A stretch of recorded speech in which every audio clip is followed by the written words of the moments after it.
সুপ্রিয় বন্ধুরা, আপনারা যে গাছটা দেখতে পাচ্ছেন এটা হলো বামবান গাছ। আমাদের এলাকায় এটাকে বামবান গাছই বলে। এই বামবান গাছের কিন্তু অনেক ঔষধি গুণ রয়েছে।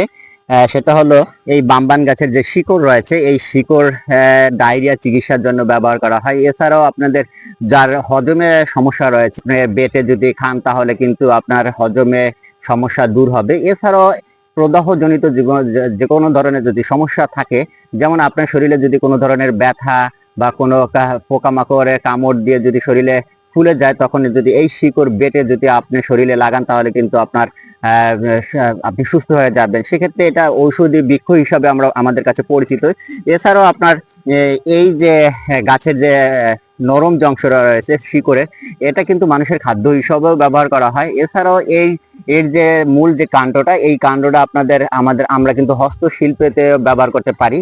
বিভিন্ন ধরনের নকশা জাতীয় যে হস্তশিল্প, এর জন্য কিন্তু এটা ব্যবহার করা হয়। এছাড়াও এর যে পাতা আপনারা দেখতে পাচ্ছেন, এই পাতা কিন্তু গবাদি পশুর খাদ্য হিসেবে ব্যবহার করে। আশা করি আপনারা বুঝতে পেরেছেন যে এই বামবান গাছের কতটা আমাদের জন্য উপকারী। এছাড়াও বামবান গাছ কিন্তু পরিবেশের ভারসাম্য রক্ষা করে।